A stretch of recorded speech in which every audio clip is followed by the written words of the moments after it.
आइए सुनते हैं कुछ ऐसी बातें जो सिर्फ कानों से नहीं दिल से महसूस होती है। Welcome back to the new episode of Nazariya the vision. आज हम साइबर क्राइम और फॉरेंसिक क्राइम, इन सब चीजों के जो एवोल्यूशन हो रहा है उस पर हम बात करेंगे। तो सबसे पहले जो आपको नहीं जानते उनके लिए आप ब्रीफ इंट्रोडक्शन आप दें। मैं Mohammad Hasan Reddy, child protection and cyber crime panellist experts government of India, resource person कई सारी एंड यूनिसेफ के काम earlier I was judicial magistrate in high court. तो हमारा साइबर क्राइम और इलेक्ट्रॉनिक विजिलेंस जैसा सब्जेक्ट है। सर, जब हम बात करते हैं कि साइबर क्राइम जैसे इश्यूज पे हमारी पुलिस, हमारी जुडिशरी तो नहीं पा रही, तो इस हिंदी स्टेट्स में जो साइबर क्राइम जैसा टॉपिक इश्यूज है उनमें एज सच इंग्लिश अवेलेबल था, हिंदी में बहुत सारे अवेलेबल थे, बट तो that's why I have taken initiative. तो ये इन टेक्नोलॉजी का सब्जेक्ट थी, it was in English that's why I have taken initiative कि इन इश्यूज पे हम हिंदी और हिंदी में काम करने के बाद पब्लिक के लिए आम पब्लिक काम करेंगे, क्योंकि हमारी पुलिस, नॉर्दर्न इंडिया की पुलिस जो है हिंदी में जो है इंटरेक्ट कर पाए। तो चूंकि जिस हम आईटी का जब बात करते हैं तो IT is concern with technology, information technology, जो हमारा। लेकिन आपको तो खुद बुक इंग्लिश में ही, हाँ, लेकिन उसका मैंने हिंदी खुद किया। अच्छा, आपने ट्रांसलेट किया?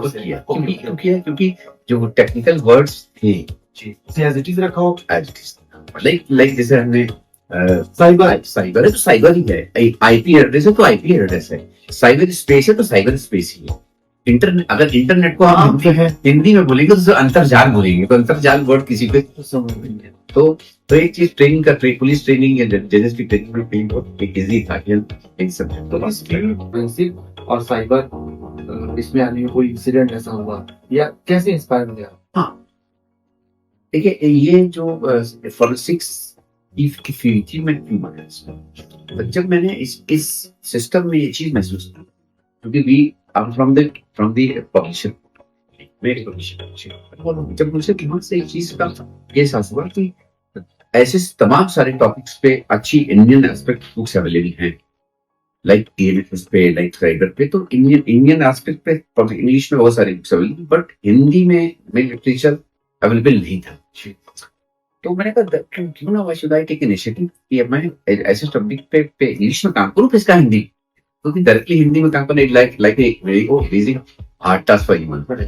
तो मैंने इस अच्छा, इसके पीछे मेरा एक छुपा हुआ इंटेंट पार्ट भी था कि एज एन ऑथर मैं इस टॉपिक पे अपनी एक्सपर्टीज करना चाहता था, जिसको जो मेरा आज का एक्सपीरियंस 16-17 साल का है। आज मैं जिस जगह मेरी स्टार्टिंग है, तो मैं उस टॉपिक पे आज हिंदी स्पीकिंग स्टेट्स में एज एन एक्सपर्ट में अच्छी बात। तो मतलब बुक लिखने का एक बहुत इंस्पिरेशन थी कि you want to have deep study इसके बारे में। जब बुक लिखी तो आपको डीप स्टडी करनी पड़ेगी। अच्छा, डीप स्टडी की जब आपने बात की तो बहुत अच्छी बात बताऊं कि जो हमारा इंफॉर्मेशन टेक्नोलॉजी एक्ट है वो ईयर ऑफ 2000 में है। आप सोचेंगे जब पीएल कंप्यूटर्स हुआ, आज right now we are using 5G technology. इस 5G टेक्नोलॉजी को जब हम यूज कर रहे हैं तो लॉट ऑफ ग्रे एरियाज हैं। ऐसे स्पेसिफिक टॉपिक्स को डील करने के लिए आज हमारे पास कोई स्पेसिफिक लॉ नहीं है। अमेंडमेंट बहुत आए होंगे उसमें। अमेंडमेंट्स ऐसा कुछ नहीं है। वो कैसे हमने किया, आप बताओ आपको। बहुत सारे ऐसे इश्यूज हैं हमने जिस पर काम किया। जैसे मैं बात करूंगा, आज व्हाट्सएप पे के इश्यूज पे हमारा जो कंसर्न टॉपिक होता है इस साइबर का, वो protection of women and children from specific में मेरा पैशन है इस काम का, चूंकि हम चाइल्ड प्रोटेक्शन स्पेसिफिकली, मतलब आपको साइबर क्राइम तो बताया, लेकिन मेरा जो बड़ा फोकस है उस पे।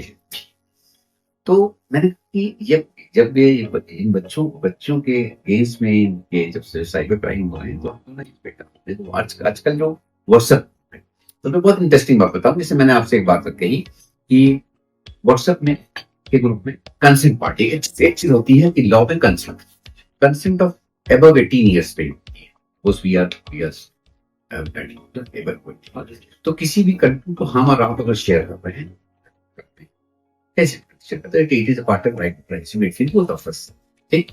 थर्ड पार्टी इंफॉर्मेशन हो तब प्राइवेसी के मतलब but when and suppose she is minor, ठीक है, she is minor, though she can consent, she said कि she is consented with me, ये हम लोग अगर शेयर कर रहे हैं, but it is a offense under protection of children from sexual offences whatsoever. But gray area is just suppose if it is between two or more than two minors, how can we deal? कैसा करेंगे? आप सोच सकते हैं इन इस topics पे सच कोई law नहीं है। आज के इस ट्रेंड में जब हमारे बच्चे व्हाट्सएप तमाम सारे इसका यूज कर रहे हैं और इस तरह के, क्योंकि कंसेंट ऑफ माइनर तो ऑलमोस्ट इमटेरियल होता है, कोई भी उनकी पंजाब हो जाए उनको कोई नहीं, बट अगर जब वो किसी तरह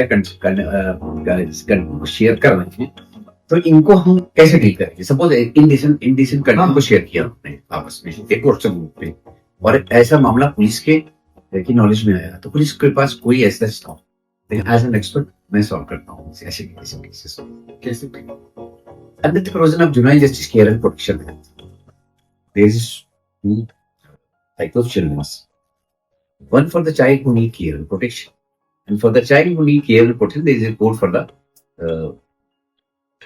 those children called CWC children. And another category of the children is CCL, meaning child in conflict with law. ऐसे बच्चे जिनसे विधि का उल्लंघन हो गया है, जिसे हम लोग ऑफेंडर पाते हैं, बट हमारा लॉ उनको अपराधी नहीं कहता है कि ऐसे बच्चे जिनसे विधि का उल्लंघन हो गया, child in conflict with law. तो अब आप सोचिए कि जब इन बच्चों का एक ऐसे मामलों में अगर पुलिस के पास की नॉलेज होती है तो पुलिस क्या करेगी? क्योंकि लॉ में दिस ग्रे एरिया, हमारा लॉ एक बच्चों से रिलेटेड लॉ है जो जिसे कहते हैं juvenile justice care and protection act. तो इंटरनल पार्ट उसका बहुत ही खूबसूरत है, वो ये है कि whatever you are going to decide for the children, जो कुछ भी आप उस बच्चे के लिए डिसाइड करने जा रहे हैं is based on best interest of child, जो उस बच्चे के हित में सबसे अच्छा होगा वो आप करेंगे। तो जब लॉ नहीं है, ऐसा कोई पेनल्टी नहीं है, तो हमने उन बच्चों को बजाय सीसीएल करने के लिए CNCP डिक्लेयर किया। Child in need of they need counselling, they face police, they face court, उनको लगा कि एक ऐसी केस जो पेपर की न्यूज बन सकता था, best interest of the child, उसकी एक फाइल क्लोज की गई एक और। तो ऐसे केसेस पे जब लॉ नहीं है तो हम as a child protection expert हम बच्चे को इस सेक्शन से डील करते हैं। इसमें चैलेंजेस क्या फेस करते हैं? चैलेंजेस इसमें एक और प्रोफेशनल चैलेंजेस एकेडमिक में तो ये हो गया कि सोर्सेस आपके पास कम है, लॉ आपका अपडेटेड नहीं है, तो बाकी और जो कंसर्न लॉज हैं उन्हें आपको उसको मद्देनजर रखना पड़ता है टू गेट अ कंक्लूजन। देखिए हम लोग ने आज अपनी इस रिसर्च जिसमें मैं आपके सामने बात कर सकता हूँ इस टॉपिक पे, अपने आप को कैसे प्रिपेयर कर रखा है जी। लॉ बहुत पुराना है, ठीक है जी। जैसे सपोज मैं बात चेंजेस बहुत ज्यादा आ गए उसके बाद, मैं बहुत इंपॉर्टेंट बात बताऊँ आपको, लग्जरी गाड़ीज होती है ना, लग्जरी गाड़ी, जब आपकी लग्जरी गाड़ी चोरी होती है तो जब आप पुलिस के पास थाने में FIR कराने जाएंगे तो आप पुलिस सिंपली पुराना लॉ इंडियन पेनल कोड था, आज का लॉ भारतीय न्याय संहिता है, उसमें FIR कर लेते हैं। But my question is this कि why not it is a crime under information technology.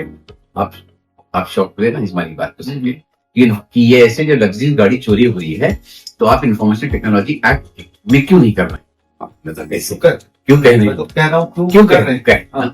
मैं तुम्हें बताता हूँ कैसे। सारी लग्जरी गाड़ी कंप्यूटर सोर्स कोड बेस्ड है।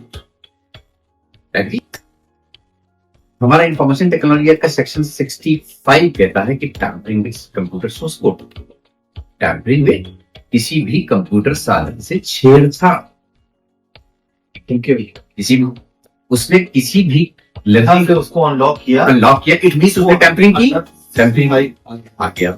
नेक्स्ट एक गाड़ी को अनलॉक किया उसने, पुश बटन गाड़ी को स्टार्ट करके। हमारा इंफॉर्मेशन टेक्नोलॉजी एक्ट का सेक्शन 43 रेड विद 66 से कहता है किसी भी डिवाइस यानी कंप्यूटर डिवाइस, यानी गाड़ी जो थी कंप्यूटर बेस्ड गाड़ी, कंप्यूटर डिवाइस की कंप्यूटर से, वो कहता है किसी भी डिवाइस की ओनर की परमिशन के बिना किसी डिवाइस में अनऑथराइज एक्सेस करना, it is offence under IT act, it is under 66 and 340 agree कि ये इंफॉर्मेशन टेक्नोलॉजी एक्ट में बनता है। तो ये चीज को हमारे आने वाले लॉ में मुझे लगता है कि किया जाना चाहिए। ये मेरी एज एन एक्सपर्ट मेरी राय है। और अब ऐसी चीज को मैं अपने डॉक्यूमेंटेशन को लिख के भेजा भी है कि इन चीजों को लिखिए। हमारी कई सारे ऑफिसर से बात हुई तो उन्होंने कहा कि इन चीजों को पेमेंट्स देखने लगे, कुछ प्रैक्टिकल एस्पेक्ट्स पे प्रॉब्लम्स है। तो लॉ किस तरह से इवॉल्व हुआ है इसका इस तरह से इवॉल्व हुआ कि आईटी एक्ट की बात करते हैं। हाँ, मतलब ये साइबर क्राइम और मतलब इस तरह का बहुत सारे जब बात करते हैं तो बस आईटी एक्ट के बाद प्रॉब्लम इज दिस के लाइक आप जब इंफॉर्मेशन बहुत सारे साइबर कहने को तो साइबर क्राइम है, but there is no provision to deal this type of offence under IT act. तो हम इंडियन पेनल कोड यानी भारतीय न्याय संहिता में डील करते हैं। Suppose we are dealing on internet, हम और आप व्हाट्सएप पे चैट करके आर्म्स डीलिंग या कोई भी ड्रग्स डीलिंग या किसी तरह की डीलिंग की हम बात कर रहे हैं। हम और आप दोनों व्हाट्सएप पे बात कर रहे हैं और हम लोग ने एक आर्म्स डीलिंग की, वाई प्लेस पे हम और आप मिलते, हम आप आर्म्स डील करते। It is not an officer under IT. It comes under definition of भारतीय न्याय संहिता 2023। अगर कोई ये समझना चाहे कि what is cyber crime, what is forensic science, forensic crime और फॉरेंसिक इन्वेस्टिगेशन या क्राइम, दोनों में क्या फर्क है? इनफैक्ट समझा जाए in fact all cyber law is a branch of forensic science. The word forensic it is a forensic is the science which is pertaining to court of law. ऐसी science जो न्यायालय के लिए काम आ रही है वो फोरेंसिक साइंस है। और साइबर हमारा उसकी एक ब्रांच है। जब हम डीएनए टेस्ट की बात डीएनए टेस्ट की बात करते हैं तो वही फोरेंसिक बायोलॉजी डिवीजन की बात करते हैं तो वही फोरेंसिक, टायर डिवीजन की बात करते हैं तो वही फोरेंसिक की बात, केमिस्ट्री डिवीजन की बात करते हैं वो भी इसमें, नार्को की बात करते हैं उसमें brain mapping, hypnosis, polygraph test, सब कुछ फोरेंसिक का पार्ट। बट हम जब आज इस साइबर जैसे इश्यूज पे हम बात करते हैं तो वो भी फोरेंसिक की एक ब्रांच। ऐसा लॉयर आप फोरेंसिक को कहाँ देखते हैं? Very important question. As a lawyer हम फोरेंसिक देखते हैं तो उसकी इंपॉर्टेंस को हमारे अभी माननीय गृह मंत्री जी ने जो भारतीय नागरिक सुरक्षा संहिता जो हमारी ओल्ड सीआरपीसी थी उसके उस सेक्शन में ये बात की कि किसी भी पुलिस इन्वेस्टिगेशन में अब जो वीडियोग्राफी होगी वो documented in video recorded specially on the mobile A new voice, a new vision. इसके जो कंटेंट के पार्ट को प्राइमरी एविडेंस है एज पर दी भारतीय साक्ष्य ट्रांसपेरेंसी की बात। हाँ, और आप सुनिए एक्सपेंस की बात को, एक चीज होती है हैश वैल्यू। हैश वैल्यू में बहुत ही इंपॉर्टेंट पार्ट है। सपोज इसकी हैश वैल्यू आपने पुलिस ने इस हमारी डिवाइस को किया, अभी उन्होंने इस चीज पे की हैश वैल्यू डाली चस्पा किया, चस्पा करने पर जब कोर्ट ऑफ लॉ में वो प्रोड्यूस की जाएगी तो अगर इफ इन केस अगर इसमें टैंपरिंग हुई है तो कोर्ट ऑफ लॉ में वो हैश वैल्यू चेंज हो। तो इस चीज को एक सर्टिफिकेशन का कॉम्बिनेशन ऑफ सर्टेन कोड्स हो गया, हैश वैल्यू उसकी हैश वैल्यू हो गई, इसमें जो चीजें हैं सारे कंटेंट्स आ गए, इसमें कोई भी टैंपरिंग होगी तो वो बदल जाएगा कुछ ना कुछ, तो हैश वैल्यू बिल्कुल डिफरेंट। तो ये तो मतलब टेक्निकल बात है। मतलब ये जो फोरेंसिक की आम लोगों को जरूरत क्या है और कहाँ थ्रेड है, ये मैं आपसे एक्सप्लेन करना चाहता हूँ। फोरेंसिक की आम लोगों की बात करेंगे या कोर्ट आम लोग मतलब जो टेक्निकल नहीं है, जो एक्सपर्ट नहीं है, जो स्पेसिफिकली एजुकेटेड नहीं है इस बात के लिए, जैसे लॉ ग्रेजुएट नहीं है या आईटी एक्सपर्ट नहीं है, वो क्या समझ रहे हैं फोरेंसिक होता क्या? फोरेंसिक का तो मीनिंग नहीं जानते होंगे। फोरेंसिक की हिंदी क्या है वैसे? फोरेंसिक की हिंदी है न्यायिक विज्ञान, न्यायिक विज्ञान, ऐसी साइंस, मैंने आपसे कहा ऐसी विज्ञान जो न्यायालयिक प्रक्रिया के लिए काम आ सके, वो है फोरेंसिक साइंस जी।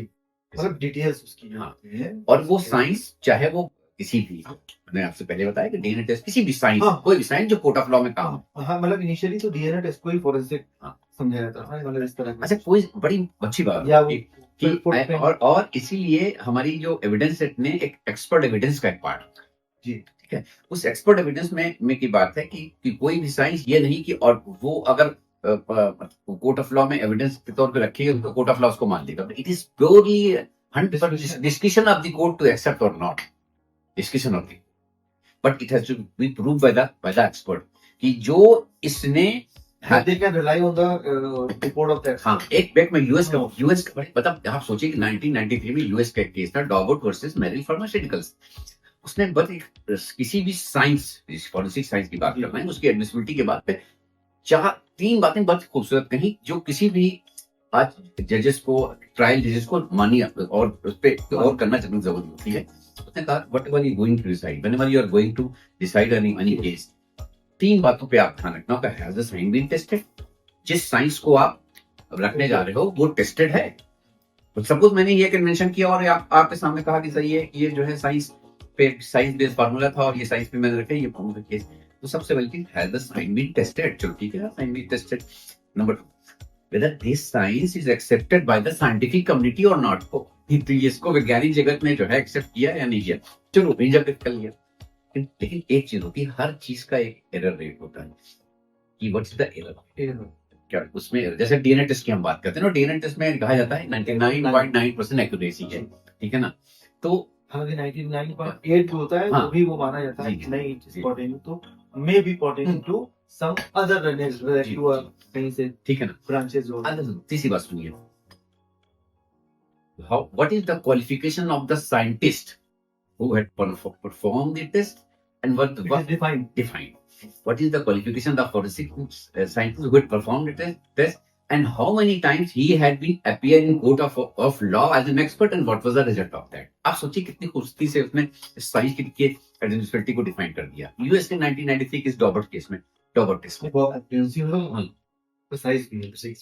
तो इस चीज पे हमारे जुडिशियल ऑफिसर्स को देखनी चाहिए। तो सिग्निफिकेंट एडवांसमेंट क्या है तब से 93 से या 2002 में यहाँ जो बना है उसके बाद इस रिगार्डिंग साइबर और इलेक्ट्रॉनिक एविडेंस। हाँ, इलेक्ट्रॉनिक 65 भी हमारा ओल्ड लॉ था एविडेंस का, उसमें कंडीशन दी गई है। Number 65 sub clause 1, sub clause 2, sub clause 3 एक कंडीशन दी है। Section 65 B of the Indian evidence act. आज का हमारा जो नया भारतीय साक्ष्य अधिनियम 2023 आया, का सेक्शन 63 है। ऑलमोस्ट चीजें वैसी हैं, लेकिन थोड़े से अमेंडमेंट चाहिए। लेकिन सबसे इंपॉर्टेंट का सेक्शन 63 सब क्लॉज 4 63 बहुत इंपॉर्टेंट सर्टिफिकेशन, जो आपको भी बैंकर बुक्स एविडेंस एक्ट में आप देखते होंगे ना सर्टिफिकेशन पाई, बट उसमें बात करूं। सपोज एक पुलिस ने एक किसी अक्यूज की सीडीआर निकाली, पॉलिटिकल रिकॉर्ड कौन देता है? जो सर्विस प्रोवाइडर, ठीक है ना। लेकिन वो सर्विस प्रोवाइडर से सिर्फ ऐसे जाके उसकी पॉलिटिकल रिकॉर्ड को ले आके कोर्ट ऑफ लॉ में ऐसे नहीं प्रोड्यूस कर सकता। कैसे प्रोड्यूस कर सकते? वो ऐसे प्रोड्यूस करेगा कि सुप्रीम कोर्ट ने 1987 में एक गाइडलाइन फ्रेम की, उस जजमेंट का नाम था PUCL versus union of India, AIR 1987 के केस पे साइटेड है। उसमें बात रखी गई कि जब कभी किसी भी एविडेंस को सीडीआर जो है, it is a part of the right to privacy of it. बिल्कुल। और मैं किसी का सीडीआर ले रहा हूँ तो किसी violation of it, but in case of any investigation कोई स्पेसिफिक रीजन है तो आप तो उसके लिए पहले परमिशन होनी चाहिए। इसका मतलब तो एक डिस्ट्रिक्ट का जो पुलिस चीफ है, एसपी है, वो स्टेट के चीफ सेक्रेटरी को एक 7 दिन की परमिशन, जैसे इलेक्ट्रॉनिक सर्विलांस किया जाता है, इलेक्ट्रॉनिक सर्विलांस वैसे ही 7 दिन परमिशन मिलती है चीफ सेक्रेटरी से, फिर बढ़ना होता है वैसे ही बढ़ती है without taking permission from chief secretary. और उस प्रोसीजर को फॉलो किए बिना हम किसी की अगर कॉल लेटर रिकॉर्ड या telephone tapping court of law में रखते हैं तो ये एक इलीगल टैपिंग है और it can not be evidence. अच्छा, मतलब अगर उसमें सबूत मिल जा रहे हैं तो भी आप उसको टूल एज ए टूल इस्तेमाल कर सकते हैं। लाइक नार्को टेस्ट में narco test is not an evidence, not evidence नहीं, लेकिन एक टूल, ये टूल है to elicit the crime. Prove करने के लिए कुछ और आपको दूसरे कॉन्विक्टिव एविडेंस निकालने होंगे, बट आप जो है मतलब अगर उसको नार्को टेस्ट को या रिकॉर्डिंग को रिकॉर्ड किया, नार्को टेस्ट को रिकॉर्ड कर लिया गया, फिर भी ना ये it will not be evidence, ना नार्को टेस्ट, ना ब्रेन मैपिंग, ना पॉलीग्राफ टेस्ट। जी तो आपका क्या समझते हैं, मतलब इसमें तो आपका भी बहुत कंट्रीब्यूशन हो गया इस फील्ड में, क्योंकि you are the pioneer writing वो बहुत फॉरेंसिक है, साइबर क्राइम। हम्म। तो रिसर्च और पब्लिकेशन और क्या क्या तब से रिसर्च पब्लिकेशन इन दोनों। हाँ, बहुत अच्छी बात की आपने आपने जो कही देखिए आज जो हम मैंने पहले कहा कि जिस अपने इस आपके सामने बैठे एज एन एक्सपर्ट की जो बात कर रहा हूँ, तो ईयर ऑफ 2000 से 2024 का 24 साल का एक बड़ा लंबा समय, लेकिन आज हम आपके सामने इश्यूज को सॉल्व कर रहे हैं एज एन एक्सपर्ट, कैसे करते हैं इस चीज को, हमारी सुप्रीम कोर्ट और हाई कोर्ट के दिए गए जजमेंट है उस पर हम बेस करते हैं। सपोज मैंने आपको लिए लीगल नोटिस सर्व किया आज के बाद व्हाट्सएप पे, हम कैसे मानेंगे कि आपके पास कोई नोटिस रिसीव हो गई? इफ इन केस आपने अपना अगर मेल किया है तो उसमें तो आता नहीं कहीं पर एक्नॉलेजमेंट नहीं है, It has been तो spread or not. Acknowledgement WhatsApp में अगर आपने लिया रखें WhatsApp पे तो acknowledgement आ जाता ठीक है ना, लेकिन अगर आपने वो फीचर्स अपने ले रखे हैं तो, अदरवाइज नहीं है तो, और अगर disable नहीं अगर करते हैं अगर आपको। अगर ब्लू टिक है जी। तो वो एक्नॉलेजमेंट हम मानेंगे कि आपने रिसीव किया। Acknowledge तो नहीं हो। तो अब आप ये सोचिए कि हम कोर्ट ऑफ लॉ में या किसी भी अथॉरिटी को ये बात लेकर जाएं तो कहेगा कि अच्छा आप बताओ कि ये कैसे मान लें। तो मुंबई हाई कोर्ट का एक एसबीआई का एक उसमें आप उसकी कॉपी रख सकते हैं। रोहित वर्सेस स्टेट एसबीआई का एक केस है, उसमें रख सकते हैं हाई ड्यूटी। तो कोर्ट ऑफ लॉ के जजमेंट से कोर्ट ने माना है। यस कोर्ट ऑफ लॉ ने माना है। सपोज व्हाट्सएप है, व्हाट्सएप ग्रुप के एडमिन आप हैं, आपके ग्रुप में 20 मेंबर्स हैं और किसी एक ग्रुप के मेंबर से ने कोई एक ऐसी पोस्ट को वायरल कर दिया जिससे कहीं लॉ एंड ऑर्डर बिगड़ गया। जी।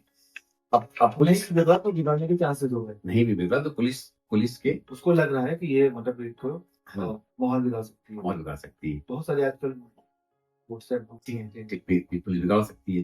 तो अब पुलिस को तो कुछ पता नहीं है, वो सीधे से करेगी उस पूरे व्हाट्सएप ग्रुप के सारे मेंबर्स और इंक्लूडिंग ग्रुप एडमिन सारे रिस्पॉन्सिबल जाए। किसी ने उस ग्रुप में कुछ पोस्ट आई देखा या नहीं देखा, क्यों मालूम हो जाता है कि देखा कि नहीं देखा। ठीक है ना, तो भी नहीं देखा तो भी शेयर की गई, देखा है या नहीं देखा की बात कर रहा हूँ। बात की उसने किसी चीज को शेयर किया। मैं किसी ग्रुप का पार्ट और हमारे ग्रुप में कुछ इंडिसेंट बातें हो रही हैं। हाँ। और मैंने देखा भी नहीं उसे, बहुत दिनों से मैंने नहीं, दूसरी बात आ गई, हमने किसी ऐसी पोस्ट को जिससे लॉ एंड ऑर्डर बिगड़ सकते थे उस ग्रुप से ही पोस्ट किया, फॉरवर्ड किया और वहां दंगा पड़ गया किसी एक मेंबर ने उससे। तो क्रिमिनल लायबिलिटी किसकी बनेगी? पूरे ग्रुप की। जिसने फॉरवर्ड की है उसकी बनेगी। वो सोर्स बताएगा कहाँ से है। ठीक है, तो जो जिसने उसमें पोस्ट किया है वो बन सकता है या एडमिन हो सकता है, क्योंकि एडमिन है अलाउड। तो उसमें पुलिस तो करेगी क्या? नहीं, पूरे व्हाट्सएप ग्रुप के एडमिन के खिलाफ एक एफआईआर लॉन्च कर देगी। ऐसा हमारे लॉ में कहीं आईटी एक्ट नहीं, इसकी लायबिलिटी है या नहीं है, इसके अलावा कोई भी ऐसे लॉ में नहीं है कि आईटी एक्ट में हम उसको जो है ऐसे लग जगह हमारे लिए काम आता है हाई कोर्ट के जजमेंट्स जो कि इस लॉ जो कि जुडिशियल इंटरप्रिटेशन हम उस पे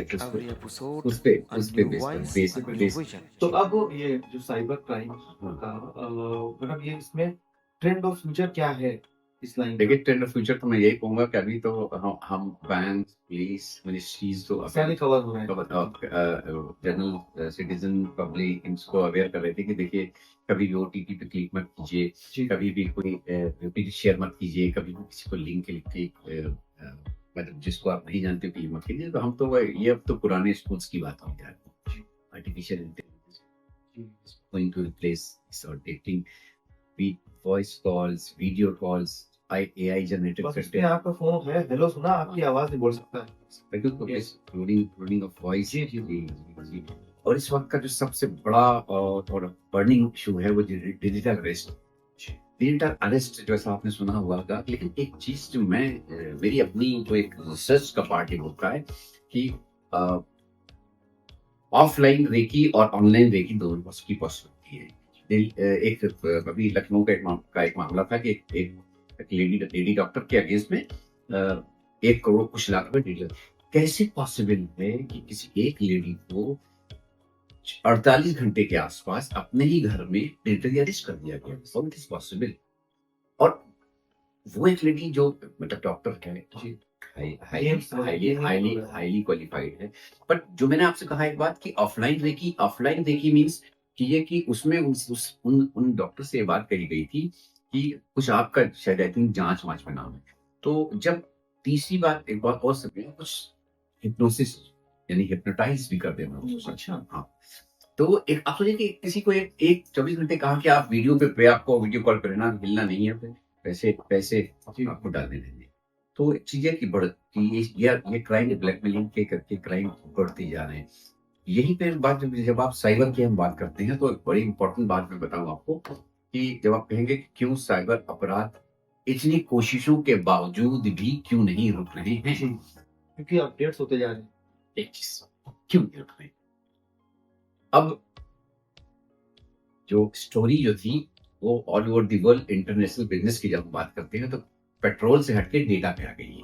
जी, पेट्रोल सबसे महंगी है। बड़ी बात, पेट्रोल से हटके डेटा पे आ गई है। और जितने डेटा एक्सेस होगा उतनी रेवेन्यू जनरेट होगा। एक बड़ा इंटरेस्टिंग केस बताऊं, दिल्ली हाईकोर्ट में एक लेडी की एक इमेज को, दिल्ली की एक लेडी को में उसकी इमेज को एक पॉर्न साइट पे अपलोड कर दिया। उस लेडी ने इनिशियल रेमेडीज ली, लेकिन जब नहीं अवेल कर पाई उसने हाईकोर्ट जब हाईकोर्ट ने इनको समझ गया। हमारा एक इंफॉर्मेशन टेक्नोलॉजी एक्ट का रूल्स है जो स्पेशली सोशल मीडिया के इंटरमीडिएरी का रूल्स है, 2021 रूल्स है। उसमें उसके रूल 3B में एक बात कही गई है कि जब कभी कोई ऐसी पोस्ट किसी की, मैं जनरल पब्लिक से अपनी बात करूंगा कि कभी ऐसी पोस्ट हो तो उसका रूल 3B है कि जब कभी कोई ऐसी पोस्ट या फोटोग्राफ किसी जगह पोस्ट की गई है तो उसको रिपोर्ट करने के बाद किस तरह से रिमूव किया जाना है। तो इसे ऐसी रिमूव करने के लिए रूल 3B में ये बात कही गई है इंटरमीडिएरी से कि आप जो है विद इन 24 आवर्स इसको रिमूव करेंगे। कोर्ट ने इनको ऑर्डर किया कि आप जो है इंटरमीडिएट नहीं संवाददाता, okay okay okay, he can okay okay जी। आप 24 घंटे के अंदर रिमूव करेंगे। कंप्लेन करना होगा कहाँ पर? कंप्लेन का जब कोर्ट के जब आप कोर्ट हुआ हुआ कोर्ट केस नहीं, आप तो फेसबुक को रिपोर्ट कर दिया, किसी ने पोस्ट कर दिया इमेज कर दिया। पहले तो आप फेसबुक को रिपोर्ट करेंगे, आप फेसबुक रिपोर्ट्स में देखा होगा ना, आपने देखा होगा रिपोर्ट हाँ, रिपोर्ट फिर रिपोर्ट करेंगे। लेकिन तो वहां से भी आपको फाइन रेमेडी नहीं मिल रही है, आपको वहां से रेमेडी नहीं मिल रही है। जी। तो आप इनिशियल आपके पास ये कॉन्स्टिट्यूशनल राइट है कि आप हाई कोर्ट मूव करें। आपके बाद 24 घंटे के अंदर आप इनिशियल रेमेडीज आप एक वेबसाइट है www.cybercrime.gov.in वहां लॉन्च वो आप करते हैं, पुलिस के पास लाते हैं। आपको इन तीनों जगहों पे अगर आपको नहीं मिलती है तो आप हाई कोर्ट। तो खर्च की बात बता दिया। लेकिन एक सिस्टम हमारा अभी भारत देख रहा है, समझ रहा है, ठीक है। तो जो है इस चीज को देखना हो तो वो इसी केस स्टडी के साथ उस लेडी ने की जब फोटो पोस्ट की गई तो उसने जो है हाईकोर्ट मूव किया। तो हाईकोर्ट उनको ऑर्डर किया। ऑर्डर प्लेस करने के बाद वो उन्होंने ऑर्डर कंप्लेन किया, पोस्ट कर दिया, सॉरी डिलीट करके ब्लॉक कर दिया। लेकिन आप इस सुन के चौंकेंगे, हैरान होंगे कि वो ऑर्डर की कंप्लायंस के बाद ऑलरेडी एग्जिस्ट कर रही थी। कैसे आप सोचिए कितनी स्मार्ट है, क्योंकि इनको एडवांसमेंट रेवेन्यू जनरेट हो रहा था ना, वो साइट जितनी एक्सेस होगी उतनी ही रेवेन्यू जनरेट होगा। तो इन्होंने जब कोर्ट ने इनको डांट लगाने के लिए जब किया तो जो पूछा कि sir we have remove the content from the place where is not uploaded, जहां से ये पोस्ट यस जहां से अपलोड की गई थी वहां से हमने इसको हटा दिया। तो कोर्ट का ये वर्ल्ड वाइड नेटवर्क, आपका तो वर्ल्ड वाइड नेटवर्क है भाई, you not remove the content from world wide ना। तो आज के बाद जब कभी हम आपको कोई भी ऑर्डर करें या आप उस रूल्स को फॉलो करें तो आप वर्ल्ड वाइड रिमूव करेंगे, not the place from the India. It was कोई भी पोस्ट जब अपलोड की जाएगी, ब्लॉक की जाएगी तो वर्ल्ड वाइड की जाएगी, नहीं ना तो वो इसको जो है ना।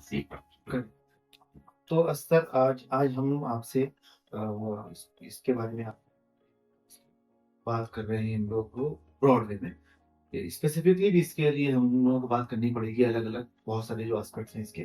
फिलहाल क्या एडवाइस है आपको एस्पायरिंग प्रोफेशनल्स इस फील्ड में जो हैं उनके लिए? फ्यूचर इज साइबर जी IT, और मैं तो कहूँगा कि आप जो इस वक्त का जो हमारा जो इंफॉर्मेशन टेक्नोलॉजी एक्ट है, IT एक्ट है, जी, बैंकिंग रेगुलेशंस है, में आप अपनी एक्सपर्टीज करें एज ए प्रोफेशनल, मतलब इसके बहुत अच्छे ब्रॉड फीचर्स ब्राइट फीचर्स हैं, ब्राइट फीचर्स हैं। एंड आपके इस फील्ड में देखते हुए जो अभी हमारे मिनिस्ट्री ऑफ होम अफेयर्स में हम यूपी की अगर बात करें तो institute of forensic sciences Lucknow में खुला हुआ है। हम अपने बच्चों से ये बात करेंगे कि आप जब क्लैट की या उसकी तैयारी करें तो अपने ऑप्शंस में वो इंस्टीट्यूट ऑफ फॉरेंसिक साइंसेस भी रखें। बड़ी मतलब चीज है, शायद कम लोगों को इस बात की जानकारी है। सरोजनी नगर लखनऊ में एक इंस्टीट्यूट खुला है जिस तमाम सारी यूनिवर्सिटीज को एचआरडी, मिनिस्ट्री ऑफ एचआरडी क्या डिग्री देता है?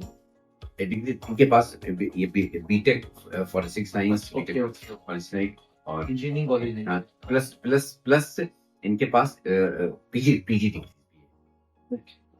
तो बहुत अच्छा ऑप्शन है, वेबसाइट पे जाएं इसकी, इंस्टीट्यूट ऑफ फॉरेंसिक साइंस। और आखिर में सर, ये जो विक्टिम्स के लिए आपने बहुत सारी बातें की, तो विक्टिम्स के लिए, विक्टिम एक तरह का हो सकता है प्राइवेसी उसकी पब्लिश कर ली गई, या मनी का इन्वेस्टमेंट हो गया, कुछ हो गया, तो इसके लिए उसको एग्रीव पार्टी को क्या रेमेडी है और क्या रिवर्स करने के लिए क्या करने? सपोज किसी के साथ ऑनलाइन फ्रॉड हो गया जी, और रिजर्व बैंक ऑफ इंडिया का एक circular, if the negligence on the part of the customer, then bank is not liable to return it. Actually देखिए, कस्टमर, सारे कस्टमर टेक्निकली टेक्नो सेवी नहीं होता। हाँ। तो किसी को मोबाइल पर उसने टीम वीवर डाउनलोड करा दिया, हाँ। किसी कुछ बहाना करके करा दिया टीम वीवर, आप जानते हैं, या और भी कोई हाँ। इस तरह की स्क्रीन शेयरिंग, उसके बाद ओटीपी वगैरह लेने की जरूरत नहीं, आ गया उसके पास। It is a part of negligence of the customer ना। मतलब But सारे लेकिन- कस्टमर्स लेकिन- को हाँ। मतलब इंजीनियर होना पड़ेगा। नहीं, ये नहीं होना पड़ेगा। नहीं। अवेयरनेस अवेयर तो होना पड़ेगा ना कि आपको किसी से एज सच सपोज कितने वो एप्स और कितने सॉफ्टवेयर के बारे में जानेगा। तो ये कुछ अभी बैंक को इस तरह कुछ फुल प्रूफ सिस्टम बनाने की जरूरत है एक चीज। लेकिन ऐसी नेक्स्ट कहूँ, आरबीआई ने बात की, the negligence of the part of the customer, जी, then bank is not liable. Okay, लेकिन अगर आपको लगता है कि आपके इस फोन से आप बैठे हुए हैं और टका टक टका टक टका टक आपका फोन पैसे आपने खर्च करना शुरू, विदाउट गिविंग एनी ओटीपी और without giving any click on hacked है मतलब। हाँ, hacked है। Then bank is likely to be there amount it all circular Okay. 2019 तो जहाँ पे हमारा कोई जोर नहीं है उस पर, देन बैंक विल अलाउ, क्योंकि उसका वो जो सॉफ्ट जो उसका फ्लॉ है उसके सिस्टम। दूसरी बात, आजकल आप सुना होगा कि ये देखा होगा कि अक्सर बहुत सारे मतलब कस्टमर का अकाउंट ब्लॉक हो रहा है। जी, आपने सुना होगा कई लोगों का कि अकाउंट अभी आप केवाईसी नहीं करेंगे तो ब्लॉक हो जाएगा। अपनी केवाईसी की बात, अलग केवाईसी का, आज आप बैंक गए, आपने एक्शन नहीं कर पाया, क्या हुआ, तमिलनाडु पुलिस का फोन वाई अकाउंट के लिए आया कि इस अकाउंट को ब्लॉक कर दिया जाए। क्या हुआ, इस अकाउंट से खाते से ट्रांजेक्शन हुआ था जो वाई खाते से में मनी मिलो अकाउंट में हुआ था, तो काम रुक गया उसका, काम रुक गया उसका। तो इसमें एज सच कोई स्पेसिफिक लॉ रेगुलेशन नहीं, बट आरबीआई का एक सर्कुलर है कि आप इसको कर सकते हैं। लेकिन अभी तक हमारी किसी कोर्ट ऑफ लॉ में या किसी ने इस पे जजमेंट नहीं दिया। लेकिन केरल हाई कोर्ट ने बड़ी इंपॉर्टेंट बात कही है कि अगर आप किसी लीगल नोटिस से लीगल वे में आप जा रहे हैं, तो जो भी आईओ यानी इन्वेस्टिगेटिंग ऑफिसर ने किसी भी मामले में अकाउंट ब्लॉक करने के लिए किसी भी बैंक को अगर इन्फॉर्म किया हुआ है, तो वो अपने एरिया के लोकल जुडिशियल मजिस्ट्रेट को इन्फॉर्म करेगा। अगर ऐसे में इन्फॉर्म नहीं की गई है तो वो ब्लॉकिंग इलीगल है। चलिए, बहुत बहुत शुक्रिया आपका वक्त देने का, और मैं इंतजार करूंगा कि जल्दी ही आप फिर से वक्त दें और बताएं कि जो थ्रेड्स हैं बहुत नियर फ्यूचर में, और स्पेसिफिकली एआई आने के बाद, तो उस पर हम लोग चर्चा करेंगे। Thank you so much. फिर मिलेंगे एक नए मेहमान के साथ, एक नए नज़रिए के साथ। तब तक ख्याल रखिए।